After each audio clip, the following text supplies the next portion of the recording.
आता एका केटरिंगच्या कामासाठी आम्ही नाही का डायरेक्ट शिर्डीला आलोय बरं का साईबाबांचे दर्शन वगैरे घ्यायला. पण आम्ही एवढे बदनशीब आहे ना की शिर्डीला येऊन साईबाबांचं दर्शन वगैरे नाही घेतलं. आणि तसं आमचं काम नाही का साई पालखीला होतं बरं का. आता तुम्ही शिर्डीमध्ये असून तुम्ही साई पालखी नसन बघितली, पण आम्ही नाही का एवढ्या लांबून येऊन साई पालखीचा मस्त लाभ घेतला बा. तर जय श्रीराम मित्रांनो, मी आहे बीडचा आणि तुम्हाला तर माहितीच आहे आपल्याला 99 दिवसामध्ये करायचे 1 लाख फॉलोअर्स. तर आज आहे आपला दिवस 19 बरं का. आणि तसं तर आम्ही साई पालखीला आलो होतो बरं का रात्री. पण रात्री काय एवढं भारी दिसलं नाही राव. सकाळी उठून बघितलं तर अरे बाप एवढं भारी भारी आहे ना इथं, काय इथं बघायचं कामच नाही बा. आणि तुम्ही जर शिर्डीमध्ये राहून साई पालखीला जर नसन आले ना मग तर काहीच फायद्याचं नाहीये बरं का. आणि खरं जर म्हणले ना ती 1 आणि 2 माणसाला एंट्री देतच नाही. पण काय आहे ना साईबाबाने नाही का आम्हाला डायरेक्ट कामाच्या नादात सर्व काही दाखवून दिलंय बा. आता इथलं समजा बघून आमचं झालं होतं आणि आम्ही चाललो होतो दुसऱ्या साईडला. आणि इथं काय छोटे काम भेटणच झाले, डायरेक्ट मोठे मोठे काम भेटू लागले. इथं आल्याच्या नंतर बघतोय तर स्विमिंग पूल आणि कुठं काय आर म्हणलं ते आपलं गावाकडलं तळ लय भारी. आणि मग काय तुमच्या भावाने एक पोच दिली आहे डायरेक्ट किचन मध्ये आला बा. आणि किचन मध्ये आल्याच्या नंतर तुम्ही केटरिंग लाईफ बघा बर का. आणि एवढीशा जागामध्ये एवढं मोठं किचन लावलंय ना,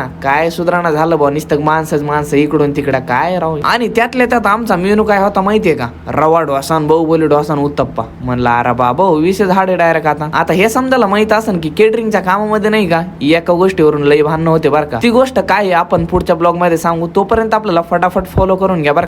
तर